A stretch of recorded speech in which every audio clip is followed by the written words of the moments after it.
Good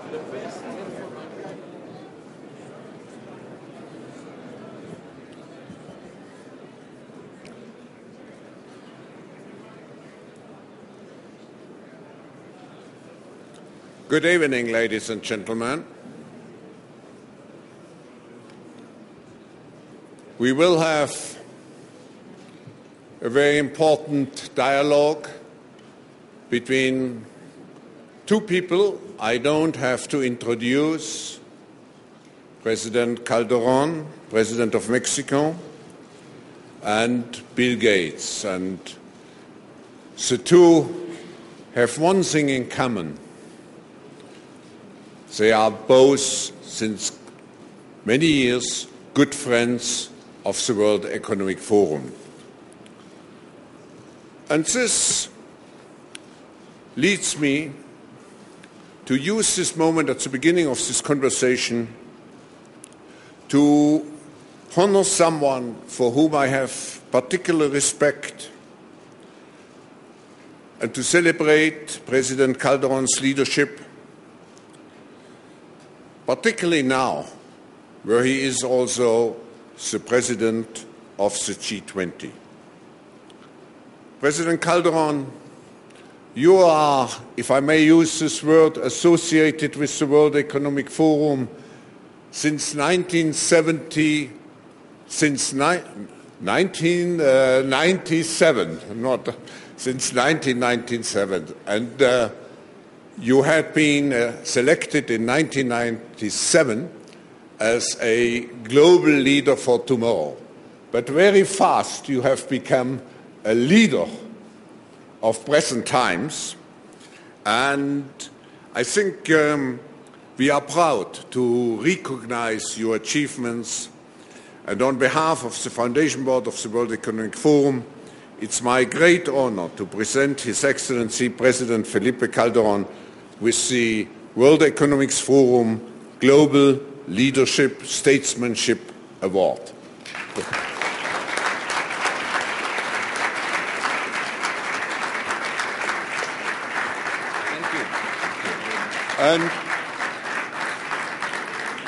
And you see it has the form of a mountain, and here you find a mountain crystal from Davos. We have chosen this on purpose, Mr. President. It should remind you, even if you leave presidency, your home is here in Davos. Thank you. Thank you very much. Thank you. Thank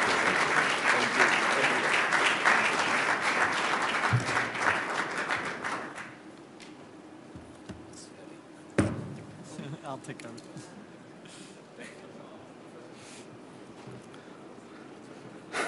Thank you, Mr. Schwab, for this special award. Let me express thank you not only for the award, but for all the things I have learned during these 15 years attending the World Economic Forum. Dear friends, ladies and gentlemen, it's an honor for me to be with you in this session. I would like to express my deep gratitude to you, Professor Schwab, not only for the awards, but also for your vision, for your leadership, providing the fora in order to discuss the problems of the present and the future. And of course, I want to express my gratitude to our much admired Bill Gates. Thank you, Mr. Gates, not only to be here, but also for all the support you are providing to the G20 countries. As you know, this year's meeting is of great importance as the world is facing a challenging situation. We are still trapped in a 4 or 5 year economic crisis, the worst in living memory. We have a time bomb. The bomb is in Europe, and we are working together to deactivate it before it explodes over all of us.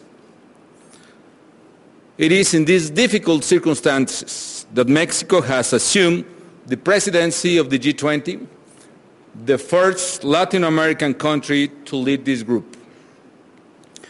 We will try to build consensus in order to restore economic stability and growth, to strengthen global financial institutions, to establish financial inclusion mechanism, and to find ways to redirect growth towards sustainable paths that privilege social justice and respect for the environment. Today, different from several years ago, Mexico has a solid and growing economy which generates hundreds of thousands of new jobs a year with low inflation. However, until a few years ago, our country, along with others in Latin America, suffered from recurring crises that caused high social, economic, and political costs. Because of this, we understand the difficult times people in Europe are going through. And we cannot avoid remembering our own experiences. Despite the different circumstances, we see some similarities that are interesting enough to share with you tonight. One, usually, a financial crisis involves imbalances, either fiscal or current account imbalances. Both are a source of concern. In particular, fiscal imbalances are a result of out-of-control government spending that leads to a sharp increase in public deficit. Two, sharply growing domestic and foreign debts to finance those deficits. And three, events in the national or international arena that concern investors, causing interest rates to rise, which makes the debts simply unpayable. So this generates higher risk aversion, which raises interest rates even more, and financing dries up to those nations. So liquidity problems then become insolvency problems. I'm sure that this sounds familiar to you here in Europe. So we have seen this before. So the question is whether have we learned from our own mistakes? When did Europe lose the way? I don't know. Probably when countries decided to break their own golden rule in which no country's deficit could be higher than 3% of GDP. Today, the average public deficit in those troubled economies is almost 7% of GDP. And to solve the crisis, we could take some lessons from the Latin American experience. First, if the cause of the problem is public deficit, part of the solution must be its correction. It is true that measures to resolve this in the short term could worsen the social impact of the crisis, but this cost would only get higher the longer we wait. Second, we must stop the hemorrhage as soon as possible. And here, it is important to distinguish between liquidity and insolvency. Why? If the problem is liquidity, you need cash. And if the problem is insolvency, you need debt restructuring. Third, the key is to recover confidence. The problem is the loss of confidence is immediate, but recovering it takes long and hard work. So in order to deal with this, it is crucial to carry out an honest and credible diagnosis, to speak clearly to the people and investors about the cost, and to make sure that the adjustment is large enough and implemented in a rapid and bold fashion. And this is when external support and international cooperation become crucial. So let me give you a Mexican example. In the 95 crisis, Mexico was solvent, but had no liquidity at all. So to face that, President Cedillo, member of the World Economic Forum, implemented a severe fiscal adjustment, despite the social and political costs. Additionally, the support of IMF, and in particular, the support of the U.S. Treasury was critical in the solution. So the leadership shown by President Clinton was decisive. He assumed, and we need to recognize, great political risk in the face of much domestic opposition to back Mexico and prevent the situation from getting out of control. What happened at the end of the day? At the end, Mexico adjusted its finances, recovered its growth, and the United States got all its money back with interest and very good profits, by the way. So learning from those experiences, it is necessary to import credibility. Let me say it in that way. And to import credibility is where the large economies in the G20 and international financial institutions come in. In addition to credible and bold adjustments, it is necessary to create a firewall, the famous firewall, to prevent the spread of panic and protect countries that are solvent but lack liquidity. What kind of countries? With the third and the fourth largest economy in Europe, Spain and Italy. Italy and Spain. So in other words, we need to take out the bazooka immediately, to take out it before the powder gets wet, which is the risk we are running. The firewall, we need to understand, more than source of money itself, is a source of confidence we need. And there is a paradox. The paradox is the following. The more money you put in the firewall, the more confidence you create. And the more confidence you create, the less money you need to use. So, the conclusion in that is, the more money you commit, the less money you spend. And the opposite is also true. The less money you put into the firewall, and the more you hesitate, the more money it will end up costing to you as large economy. And this is certainly not a task just for the Europeans. This is a task for all of us in G20.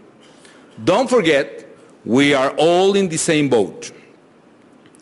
The failure of containment strategy will mean not only the potential implosion of the euro, but an economic crisis with devastating consequences for the rest of the world. It is because importing credibility is so necessary at times like this that it is imperative to strengthen international financial institutions such as the IMF and the European financial support facilities. Fourth, there is also the problem of insolvency in some other economies. And let me be clear about that. If a debtor cannot pay, that will be recognized by the market sooner or later. And the market did so already. And the lender must take responsibility for having acted carelessly. So, again, Latin America. During the 80s, the lost decade of Latin America, some countries suffered from insolvency. Only after renegotiating our external debts, we were able to recover. We learned that renegotiation can be achieved in two ways. In an orderly manner, like we did with the Brady bonds, or in a disorderly manner. And for countries like Greece, the best solution is an orderly renegotiation with international financial support. Fifth, another lesson, this time from the 2008-2009 crisis, is that any adjustment program must be accompanied by aggressive social programs to protect the poorest. We must break the link between crisis and increased poverty. In Mexico, we manage this through the conditional cash transfer program known as Oportunidades. In the middle of the crisis, we increase conditional transfer to the poorest people, and doing so, we avoid even having a recession of more than 6% of GDP, the increment in extreme poverty. Sixth, an adjustment program without economic growth is ephemeral, especially if the country is not able to make a correction in the exchange rate regime, which is the case in European countries. Therefore, the adjustment program should be made with structural reforms that foster competitiveness and growth. Without a single currency, Latin American countries were able to move to flexible exchange rates that allow us to quickly recover. Today, here in Europe, insolvent economies urgently need a debt renegotiation and huge external help. Otherwise, market forces could eventually expel them from the Eurozone in a disorderly manner and with extremely high social, economic, and political cost. This was happening in Argentina several years ago. In Argentina, after 3 long years of trying to adjust its economy and protect its fixed exchange rate at all costs, the system blew up, leading to social turmoil that killed dozens of people, the loss of life savings, and several changes of government in less than 1 year. However, and I need to say that, Argentina started a decade of continual economic growth. Is this the best way? Is this the best alternative for Greece? No, certainly not, but we cannot ignore that experience today. Global imbalances continue to be another important problem in any crisis, and today, and that challenge G20 countries. In particular, those countries that continue to have large current account surpluses should promote higher domestic consumption and investment, contributing to economic recovery. This includes more decisive moves towards fully flexible exchange rates worldwide. So another very important step to restart economic growth is to strengthen financial system. So Mexico will promote that G20 members ensure that their financial markets are regulated in a more efficient way in order to reduce the risk of a new global financial crisis. And beyond all those urgent matters, we need more sense of responsibility towards the future. It is time to build a new global economy that ensures long-term sustainability and long-term development. That is the reason why we are also promoting financial inclusion, because providing more people access to formal channels of credit and savings not only fosters economic growth and competitiveness, but also improves social justice.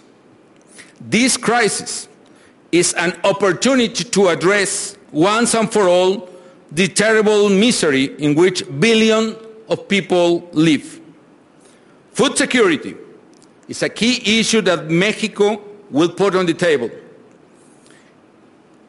If you consider that the poorest allocate half of their income in food, and food prices have more than doubled in the last decade, this phenomenon alone has led to a dramatic increase in global poverty in these days. And as Bill Gates has noted, all nations need to increase aid for development.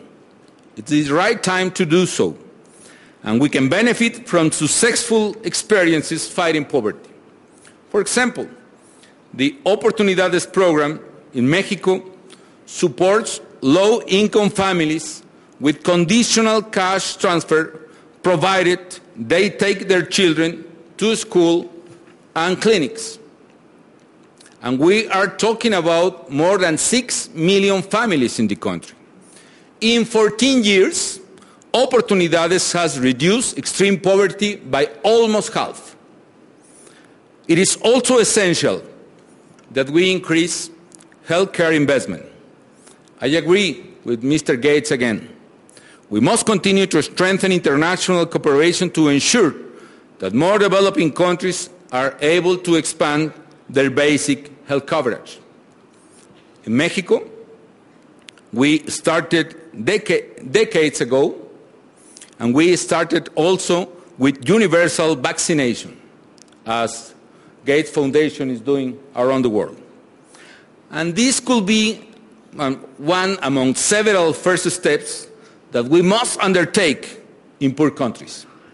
And now, and after tremendous efforts, like building more than 1,000 new hospitals or clinics in the country, and rebuilding another 2,000 in the last 5 years, we are reaching another very appreciated goal. We are reaching in Mexico universal health coverage, which means doctor, medicines, and treatment for every Mexican who needs it. And finally, if we are ever to define a new type of development model, this is the time to do it. We must move towards a green growth path. We need to find out a way for sustainable development, the way for a low-carbon economy.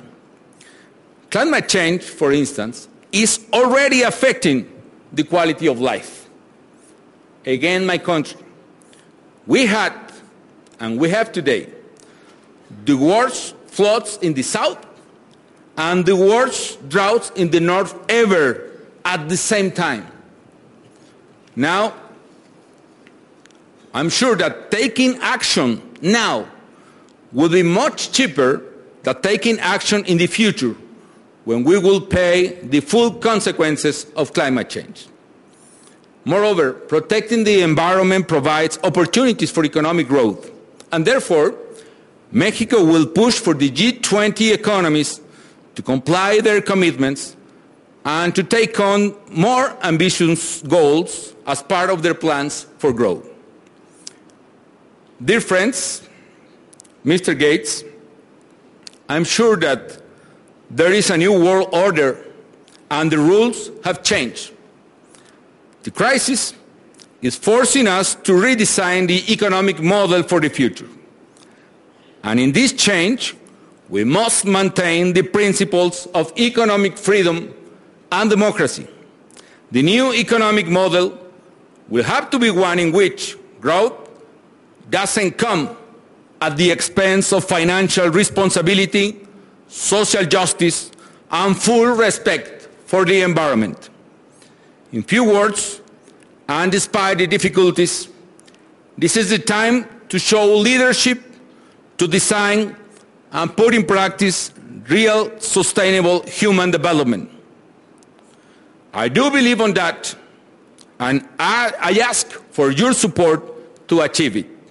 Thank you very much.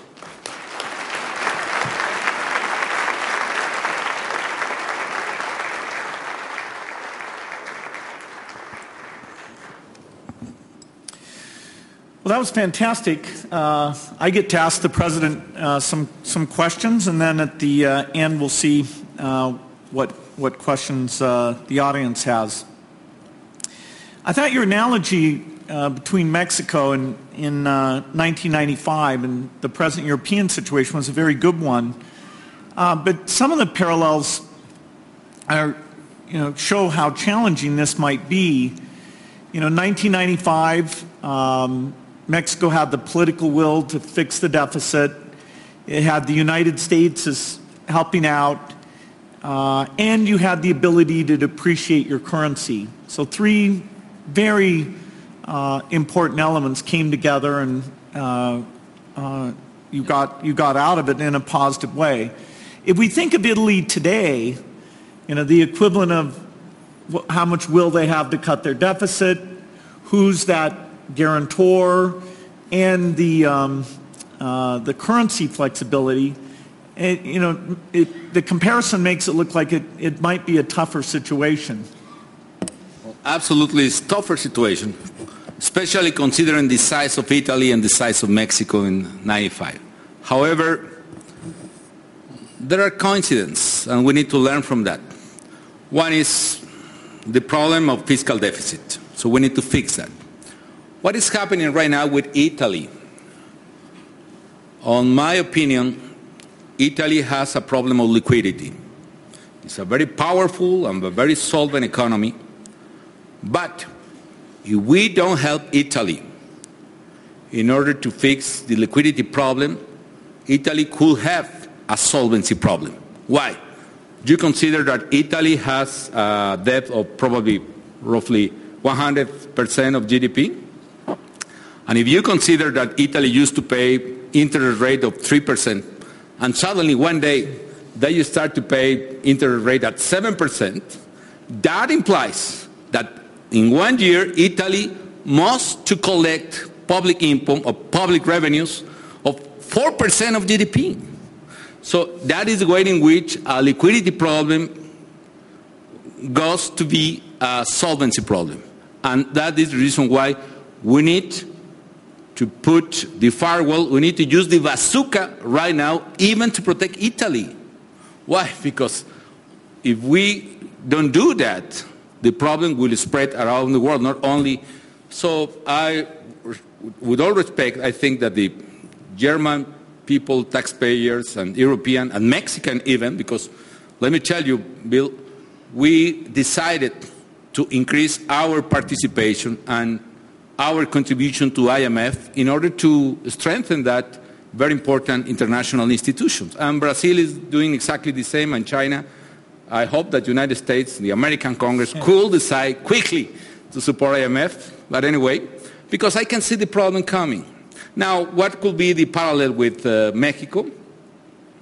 One, the government must to reduce fiscal deficit more than the size of the reduction bill. The government must to create a new environment. The problem is not the money itself. The problem is confidence. That's the main objective of our efforts. Let me tell you, we need to change the vicious circle right now. What is the vicious circle? It's economic uncertainty, higher interest rate, more economic uncertainty, more pull-up. So today, for instance, probably it could be very difficult for some investor to take Italian debt at 7%. However, if Italy, as probably is doing the new prime minister, I think he's doing a very good job. If Italy recover through serious commitment the confidence of the world, and if Italy has the support, let me say, for example, one country, Germany, no? They can recover the confidence, and then we can switch that situation for a virtuous circle, because for any investor in those circumstances, if I have money, I have not, but if I will have, I want to buy that debt at 7% of Italy, the third largest economy in the region. So we can switch this vicious circle for a one virtuous circle, and that is possible if we have the political will. Prime Minister has it. If we have the support, and that is the importance of the firewall and the bazooka. And third, if we can switch the perception of the people and investors about the problem. Let's talk a little bit about the G20. You're the leader of the G20 now. You've got a very important meeting coming up. What sort of key goals would you have for the G20? And are you hopeful that this will be a meeting where some key decisions can be made? Yes. Well, one is how to strengthen the international financial institutions. Let me tell you that I have been participating in the G20 meetings since the first one in the new era. I remember the first one was in Washington, D.C. And after that, we had several meetings. I remember very well the meeting in London with Prime Minister Gordon. And it was a very good one. Why? Because the Sherpas financial minister of the G20 countries finally made a set of agreements, very important agreements. For instance, strengthening international financial institutions. Again, let me use our own example. We had at that time a lot of turbulence. On the rate of exchange in Mexico, we have a flexible regime, went up to probably 15 or 16 pesos per dollar. After the meeting, when we approved the new mechanism of support of IMF, we as a country applied to get the benefits of this mechanism, the currency went down to probably 13 or 14 pesos per dollar. So the impact in the perception and the credibility and confidence is almost immediate. So the point is we need to reach agreement, and that's a very important outcome we are looking for about strengthening financial institutions. Of course, another one could be at least to analyze or to explore the alternatives about the European problem.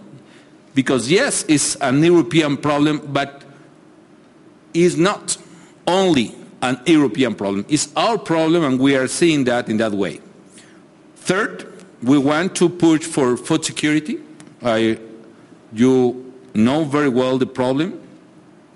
We want to push for environmental issues. I know that is not probably the best time to talk about environment because the problem has a lot of economic issues on the table. However, we are suffering already the consequences of climate change. Let me give you a figure, probably in pesos, because, well, in probably 10 years, Mexico allocated like $60 million or $30 million in order to fix hurricanes consequences or floods or what, no, hurricanes, well, floods or something like that.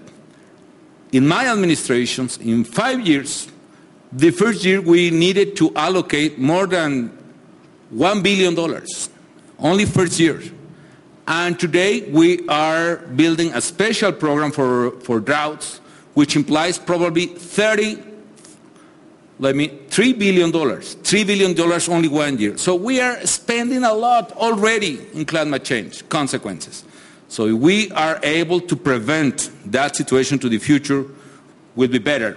Otherwise, if we do nothing today, the price for the world and for the countries, either developed or developing countries, will be, in my opinion, unpayable. And the other, well, financial inclusion, I already mentioned, so that's more or less the goal for the G20. One concern I have that I know you share, and I'm curious how we avoid the problem, is that as the world deals with this financial crisis, as we move to the G20 as a new group, will the needs of the poorest still be on the agenda in terms of the generosity? The G8, although it was only rich countries, they could kind of develop a consensus towards aid, and even though many of those goals they fell short, they actually did generate a lot of energy and some increase there. Do you think that the G20 agenda will continue to have a sort of pro-poor piece to it, or the other issues will overwhelm that part? Well, G20 must to address the problem of poverty. I'm absolutely sure. Even in the middle of this problem that we are facing, of course, we need to address the economic crisis, but also is the one single or the most important chance to address poverty, and we need to do so together. And let me quote some of your letters. It's not a question of a lot of money. Of course, a lot of money is needed, but even putting some money in very crucial or a specific issue, it is possible to alleviate the situation of millions and millions of people. That's the example of vaccination, for instance. So with small amount of money, you can fix the problem and change the life of millions and millions of people, and that will be good for everyone. So that's our goal. Yes, we will talk about the crisis. Probably will be the same problem with my speech, no? I needed to talk about this situation, but at the same time we need to address the other issues because all of them are very important for the future. That is more or less the vision of the G20 presidency. In terms of financial inclusion, Mexico, I think, has been a really strong example, even before your administration, but then it was strengthened under your administration, that you had a certain efficiency at reaching out, finding and reaching out to various groups, certain types of farmers, the very poorest people. You were actually able to get the money to those people in effective ways. And a lot of governments, they want to do those things, but they somehow don't have the financial tools to do it.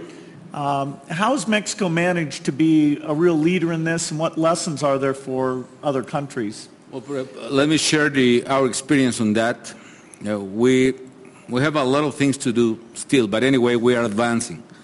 Let me tell you that financial inclusion in Mexico passed from like 25% in 2005 to 60% today.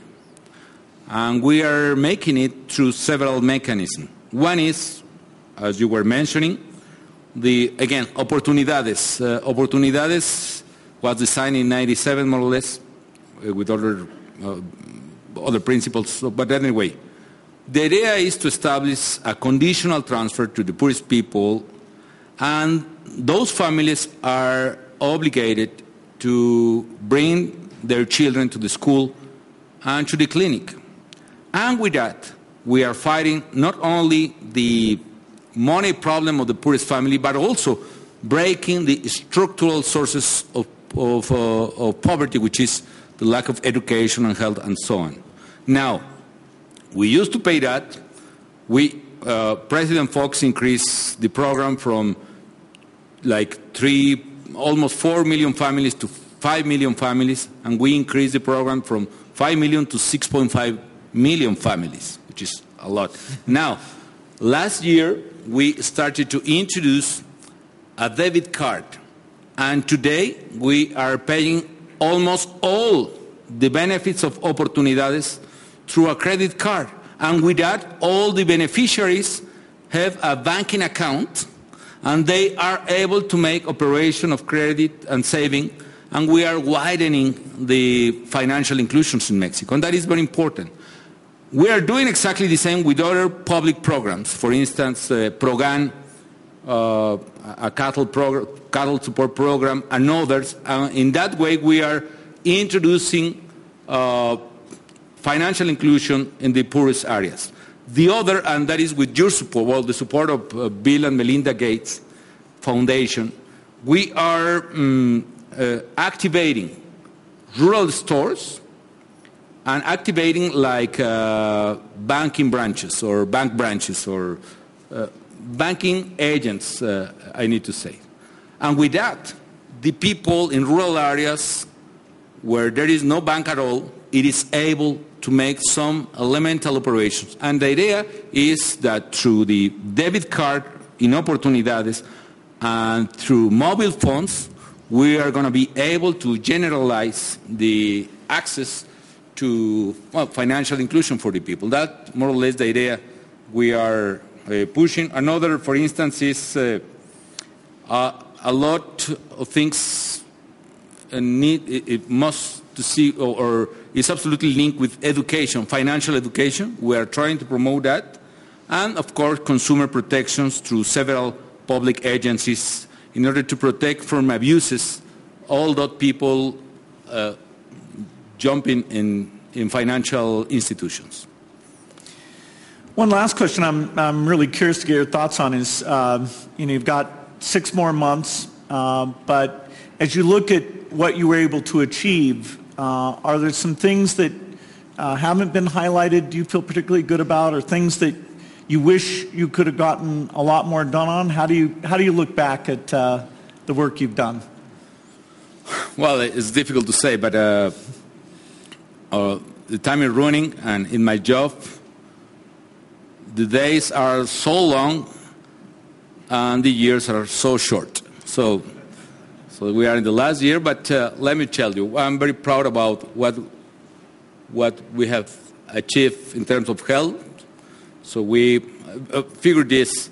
In 2000 year, Mexican people with some kind of health security system or health service were only 45 million people. And today, we have 105 million people. So we are almost reaching universal health coverage. And that implies a great achievement. I don't know, Bill, but probably very few developing countries are achieving that. Including that we are protecting children up to 18 years old for any kind of cancer. We are providing antiretrovirals for free for any patient. And that implies that we are reducing the rate of,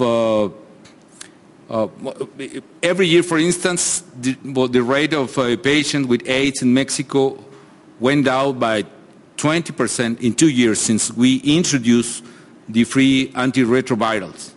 Another is education. We reached last year universal basic education coverage. We have built like 1,000 new high schools, more oriented towards technicians. And let me tell you, and 100 new universities from Greenfield. And we are widening another. For instance, we are building new campuses for another 50 universities. And with that, for instance, today, there are more than 100,000 new engineers in Mexico every single year. So more engineers in Mexico graduating than in Germany or Canada, more than double than Brazil, which is almost double in population than us. And that is providing a very competitive asset for the economy as well. So that's some of the achievements. Infrastructure, we moved the investment, public and private infrastructure investment, from 3% of GDP to 5% of GDP a year, which means more or less $50 billion a year in Mexico. And with that, we are changing the competitiveness of the country. And on the other side, what are the challenges? Well, the most important challenge, on the other hand, is, of course, security. But even though, Bill, I'm quite sure that who used to be a liability of the country, the vulnerability of law enforcement agencies in Mexico. I'm talking, frankly speaking, about police corps or attorney general offices. That vulnerability will be a very important asset in the future in Mexico. Why? Because we are establishing a complete reform in those institutions. We are building and rebuilding law enforcement institutions. We are establishing a special process of vetting for any single commander, any single top officers, and we are establishing a special process of vetting for policemen. So today we have a new federal police. We are pushing the reform in the Attorney General office, and we are pushing really hard the reform in the local states as well. So it's the most serious challenge. We are overcoming the situation. It was a very difficult one. And I know that probably is the most tough issue we are facing. But even in that sector, I think that we are changing the situation. And it's not for us. I see this problem like this. We are planting a seed. We are planting a new seed. Probably we are not seeing the full fruits today. But in the future, for new generations of Mexicans, that plant will be a big tree, and that tree will provide the fruits that new generation needs for their future. So that's the role. That's why I understand my role as president in that issue and in others as well. Well,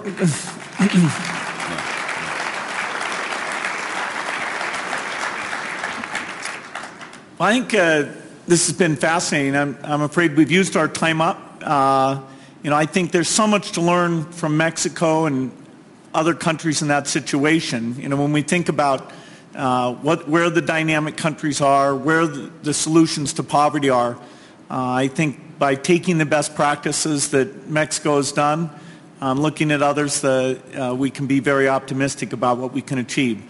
So let's thank the President for his speech and his comments. No. Thank you. Thank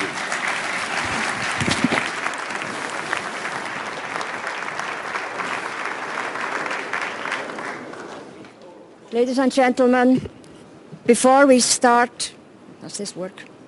Before we start the next session, we have the pleasure and honor to share a special message with the participants of the annual meeting 2012.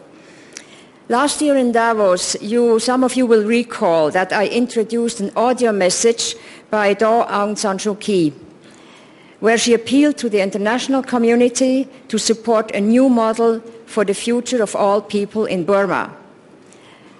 Since that time, the President of Myanmar, U Tan San, has unleashed a series of bold political and economic reforms, as well as opened the way to forging lasting peace between the diverse ethnic groups in Myanmar.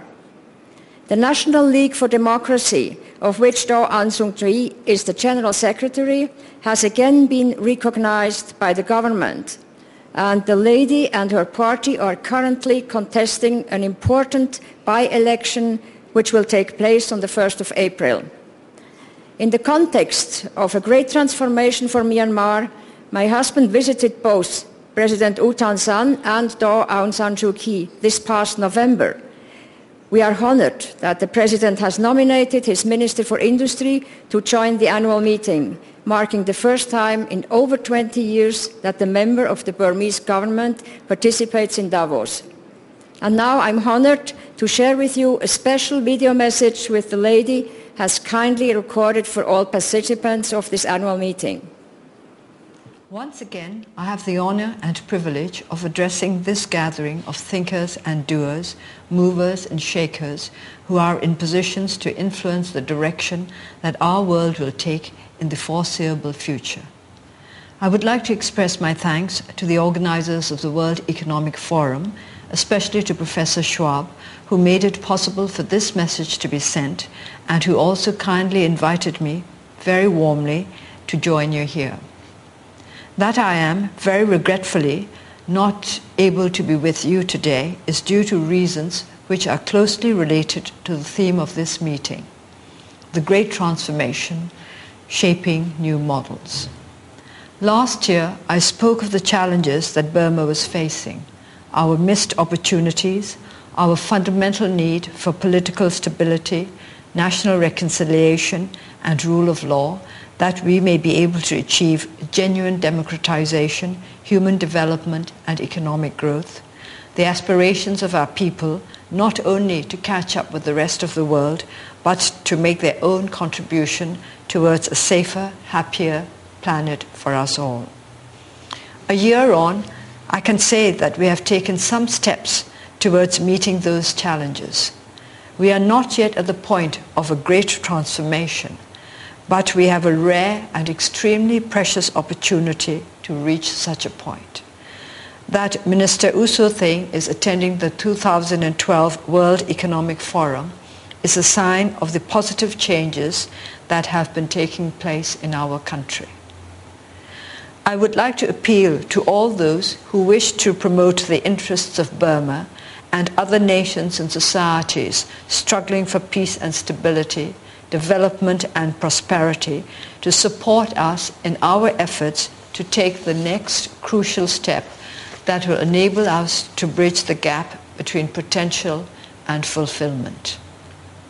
It gives me intense satisfaction. I do not think it will be going too far to say that it thrills me to learn that the purpose of this annual meeting of the World Economic Forum is to ensure that leaders exercise their responsibilities jointly, boldly, and strategically to improve the state of the world for future generations. May I be so bold as to say that this is a happy paraphrase of a major aim of my party, the National League for Democracy, except that we aspire modestly to start with our own country before we extend our efforts to the rest of the world. This brings me back to the reason why I am not with you today. As I said earlier, the possibility of a great transformation is in sight for our country. An important step that will take us nearer to a truly revolutionary breakthrough will be the inclusion of all relevant political forces in the electoral and legislative process of our country. We are now reconstructing our party and preparing to contest by-elections scheduled for 1st April, that we may extend our efforts for peace, national reconciliation. Here I would like to emphasize the need to resolve ethnic conflicts and democratization into the National Assembly. The work connected with these preparations is keeping me away from your meeting this year, but I hope the fruit of our labors will contribute towards closer, positive links between our domestic economy and global developments. Economic progress is dependent on more than the fiscal and monetary measures that have been advocated for Burma by international financial institutions. Such measures will need to be upheld by judicial and legislative reforms which will guarantee that sound regulations and laws will be administered justly and effectively. We wish to create a political, social, and economic environment that will bring ethical, new, and innovative investments to our country.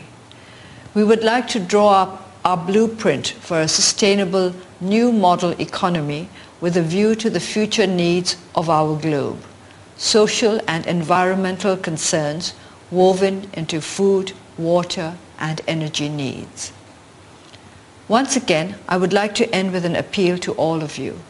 Please support our endeavors to make Burma the shining representative of what can be possible if we cooperate in our efforts to make our world a happier, safer home for all our peoples. In conclusion, may I say that I very much hope that the day will come when I too can be part of this distinguished, vibrant gathering. Thank you.